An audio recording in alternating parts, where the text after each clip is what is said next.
So I was just reminiscing, watching some old YouTube videos of mine, and there was this one video that stood out to me because I feel like it went unnoticed. Like it was very like low view count. It's a super fire effect. I really like the way it looks. So today we're gonna be taking like inspiration from one of my old videos where I kind of did this hyperlapse effect on my setup and doing it on my new setup. So let's go. So to get started, we need to be on our camera. And the whole effect comes from this low shutter effect. So we want to go to manual, so like you're shooting photos. And then this number right here, that 1/5, that's the kind of number I like to keep it around. Typically when you're shooting, you have it like 125 or something like that. But when we're shooting the low shutter, if you crank it down to like 1/5, and anything lower than that, you can go to all the way up to like a few seconds if you really want. I think I like the way like 1/3, 1/5 looks. So let's do 1/3. And you can see when I take this photo and kind of move the screen, we'll go and view that. You can see how there's like this blur here. So what we want to do to get kind of like a hyperlapse looking effect, you're going to just string some of those photos together. So you kind of want to take like a path and be like moving somewhere. So have something in the dead focus, in the dead center of your grid, and then kind of just like walk towards and take multiple photos.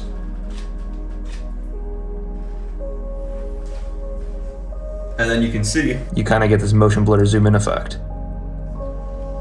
So what I'm gonna do is a few different combinations in my room and kind of string them together like a time-lapse effect. So I thought it'd be cool to like have one start out here, so let's do that.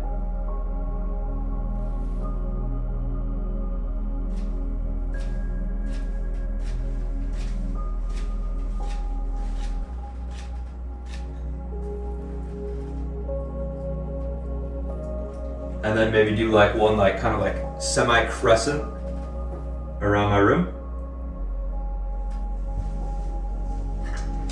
Pushing my chair. Here we are. We'll start all the way over here.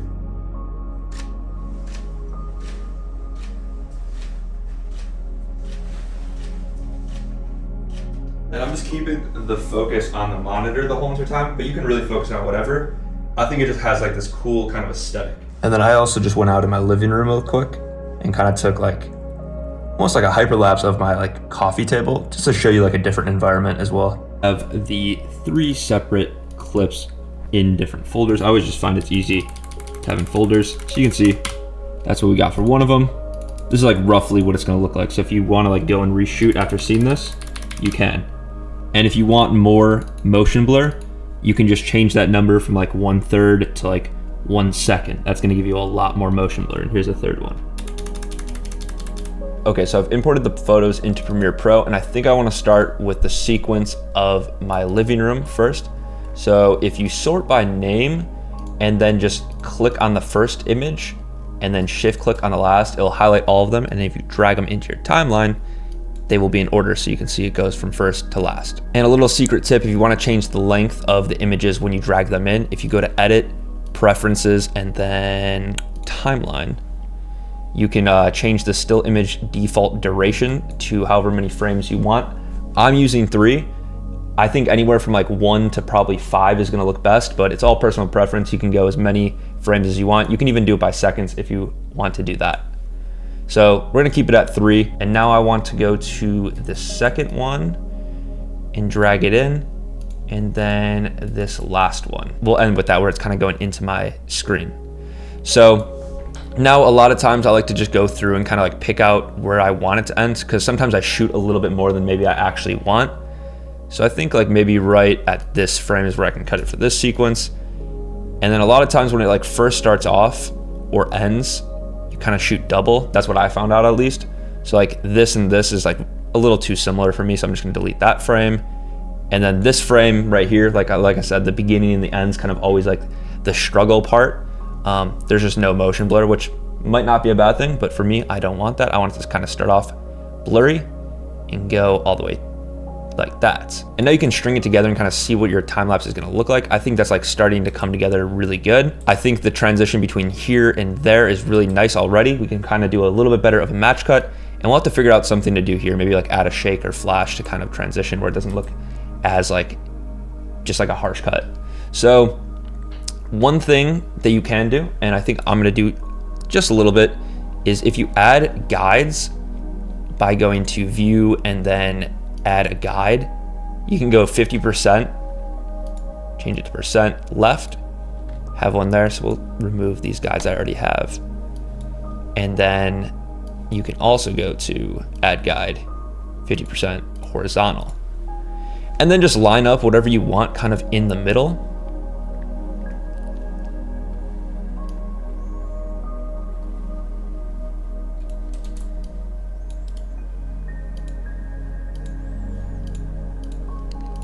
This is a little bit like more of like a tedious process. I think it's good to like know like a consistent zoom, like a consistent scale you can go to. So maybe for us, it will be 95.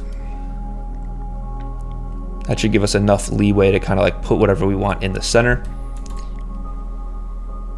And then I'm just gonna click on motion here and click Control C and paste it to our next one. And then just click on motion and drag it just slightly so it fits. It doesn't always have to be dead center, but it does help it a little bit. So I think it's worth going through if it's something you're trying to go for and like do like that hyperlapse kind of like effect. So you can see I'm going really rough. It doesn't have to be perfect. I think it already looks good by you just doing it in camera, but if you want to make it just look that much better, you can go ahead and do it in post a little bit as well.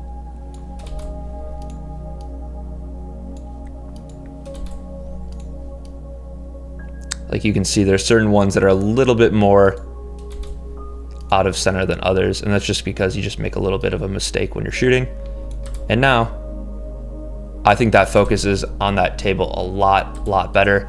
If you really want to spend time, like you can like pick a corner of something, for like example, like this corner of the chessboard, and like always have it dead center there, and that will probably look the best. But for the sake of the tutorial and what I'm kind of trying to accomplish, I think that looks fine. And let's go to this one and do something similar. I think I already do a really good job. I'm not exactly sure what I'm gonna line up with yet, but let's just try to like do maybe like the bottom center of this monitor for each one.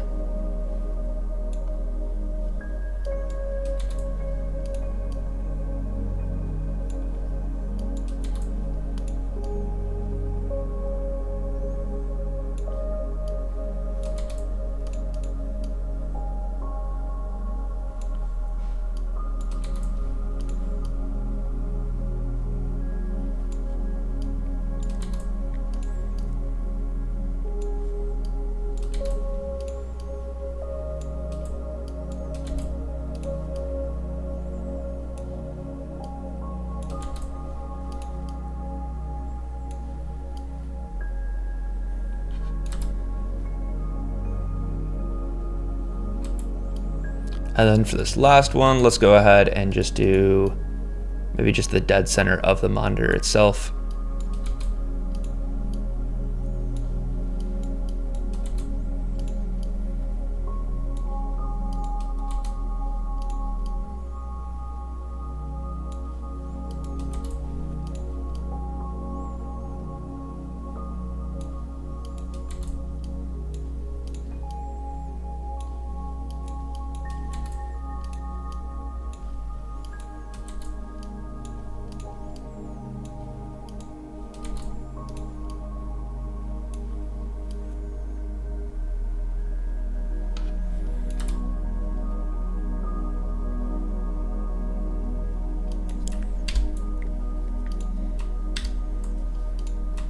And let's turn off those guides. And I think it looks a lot better already. It's starting to have like a little bit more of just like intent. I feel like it's a little less sloppy. So now I'm gonna bring everything into After Effects, and to do that, I just wanna go ahead and nest each individual like sequence of photos. So let's go ahead and nest this one, name it 1. Then we'll go ahead, find this second sequence of photos wherever that ends. Dang, I picked out perfect, let's go.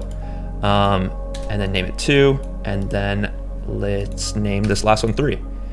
And then if you just go ahead, highlight them all, right click and go to replace with After Effects composition, it will bring it into After Effects.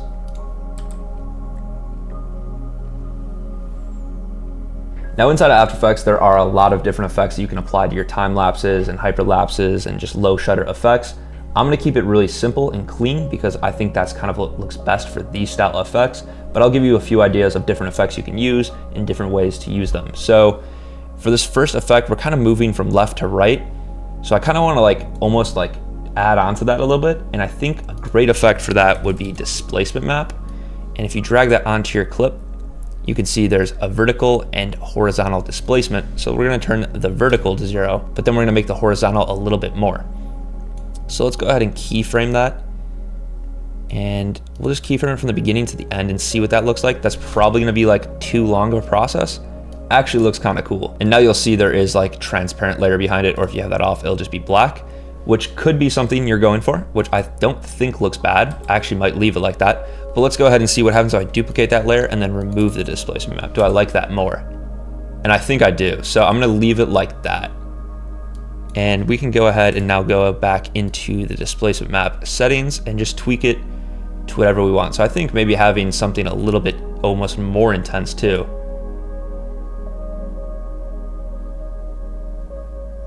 would look nice. And then let's go to the end and maybe easy ease these keyframes.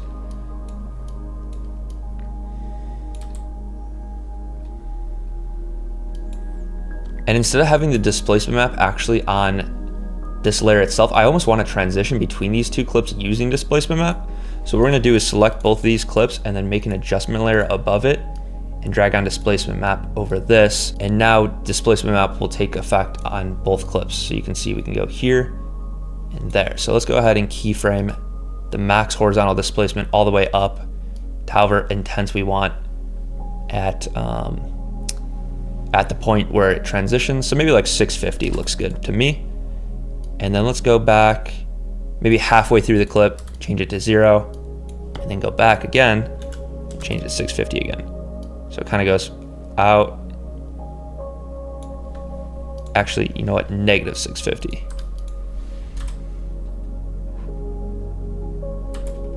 And then change it to 0 around here.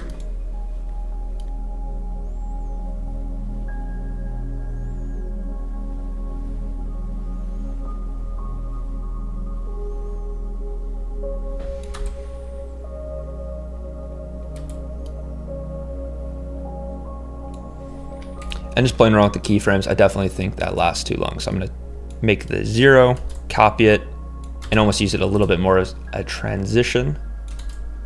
So there's gonna be some periods right here where it's kind of just not affected at all. And probably need to make this transition a little bit shorter as well.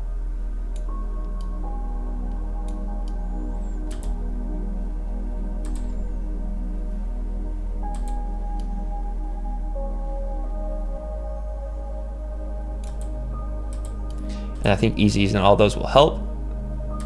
And might as well also just kind of transition it out like that.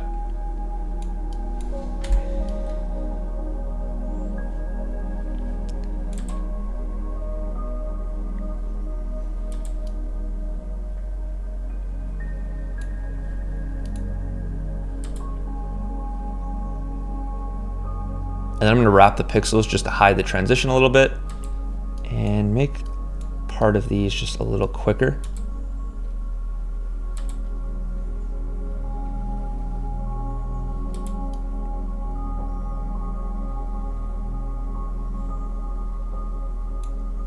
And I think right where it transitions to this clip, I'm gonna go ahead and add optics compensation on here. I think that's another really clean effect that might help sell some of your like looks you're going for. And reversing that, so it starts off kind of like zoomed in like this, keyframing it, and then changing that to 0.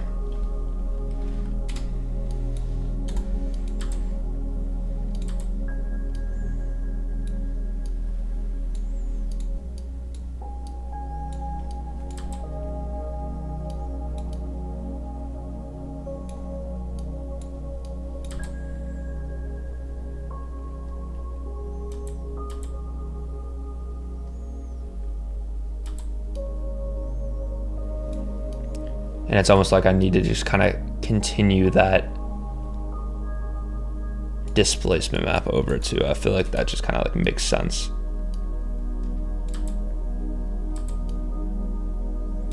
And you know what, instead of keyframing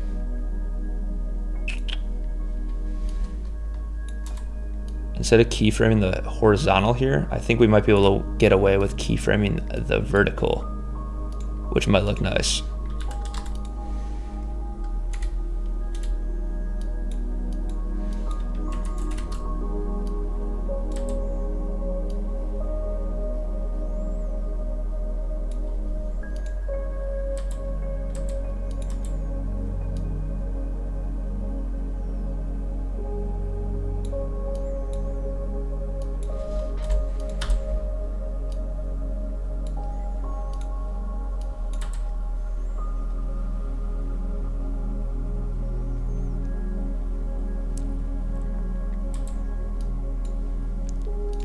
And we're gonna change that to negative.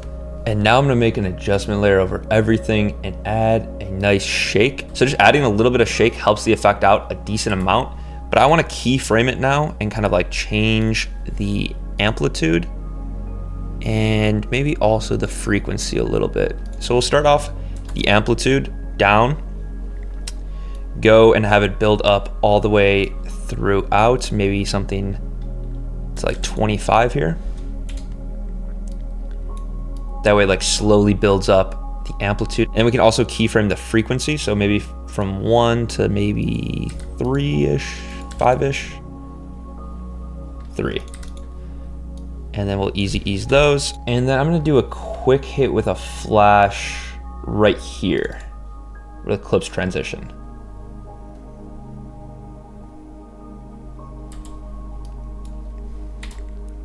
Then I'm actually gonna copy those keyframes and apply it to this transition as well. Let's change the intensity of it a decent amount. Maybe like the shake a lot less, but I still like the brightness. Yeah, that'll be good.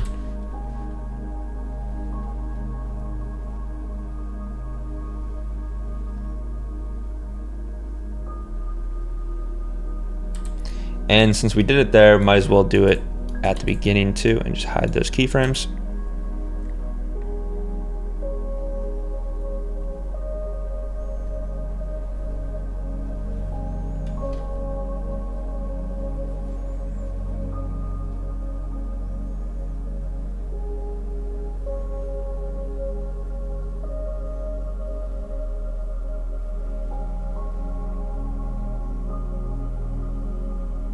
I feel like using some film transitions too would be nice. I don't know where I got these, but I like found them somewhere online, and I just kind of like cut them my own way to make them unique. So I don't know, any kind of film overlay transitions will probably work really well. Let's go ahead and put it here.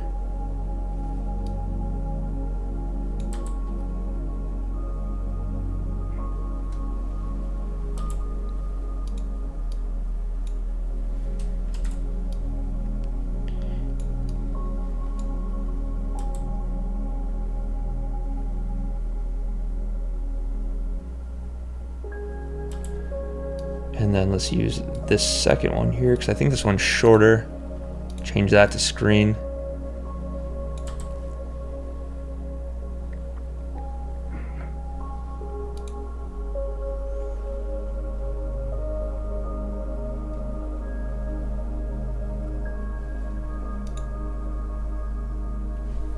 Oh, my PC's starting to hate me here, and I got 2 more effects that my PC is definitely not going to like, but I think it will tie the effect all the way together.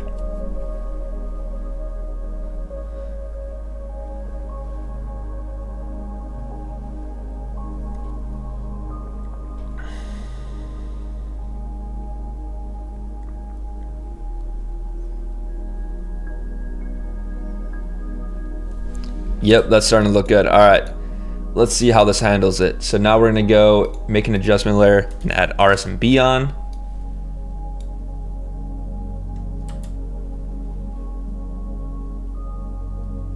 And that's just gonna give like a nice motion blur and kind of smooth everything out. You can see how it does that here. You can change the blur amount if you want. And just because I don't feel like rendering it again once I do this, I already know it looks good. I'm gonna make an adjustment layer and add on dehancer. And then we're gonna go and you can play around with the film stuff. It might look cool here. I think I'm gonna leave it off. I really just want the grain on the highlights like all the way up.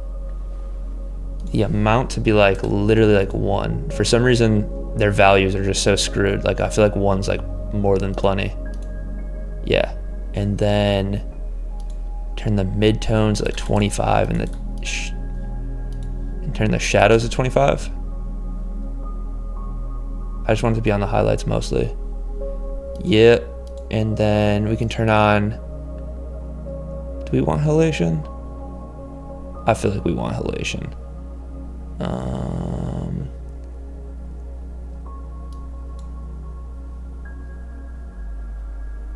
I never use dehancer in After Effects, and I don't know why the mask mode isn't working. Is it doing anything?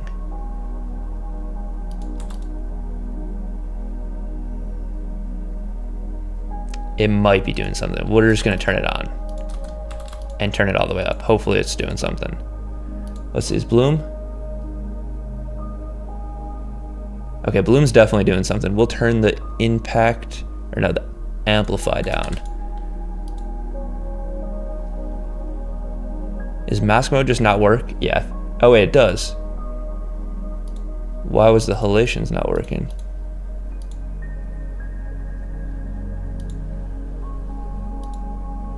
Oh, it is. I'm just like blind. Okay, cool.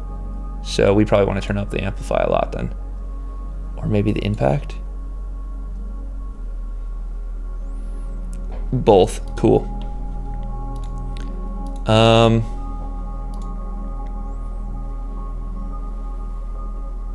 feel like the vignette inside of dehancer just makes everything darker and doesn't actually add a vignette. That would actually be kind of nice. I guess whatever, since I'm thinking of it, might as well just do it. We could do it through Lumetri. And make it like -0.3.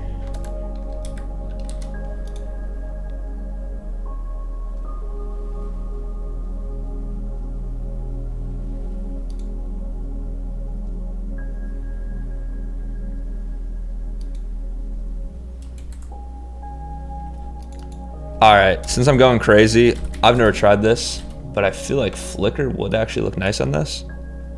My PC is about to explode. So we're gonna render it once.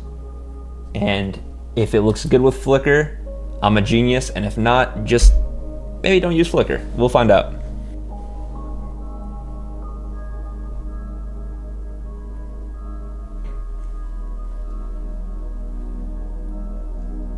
Changing the one thing. I can relate, bro.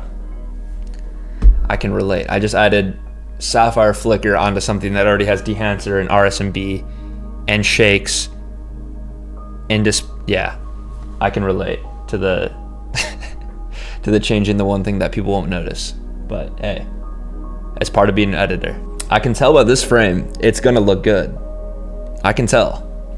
It's gonna be worth it. It's only taken me, I don't know, 2 minutes so far to render half of it, which actually isn't that bad. I'm just complaining. Oh yeah, look at that frame, baby. Come on. Why does After Effects have to be so slow? I just want to see what it looks like already. Okay, here it is. Let's see. Okay. Yeah, I like this. I think the flicker's flickering a little too fast, but we're wrapping it here. I'm not re-rendering for the flicker to go from 30 to like 20 or something. Not right now. But yeah, this is like the power of like just going and doing some cool stuff in your camera, combining it with effects and your knowledge of like editing. In camera, basically pretty much no effort. You just have to change your settings real quick, take a few snapshots. It's kind of just fun to do anyways and just experiment. And then just bring it in your editing software, do a few minor tweaks, and I think you got something pretty solid.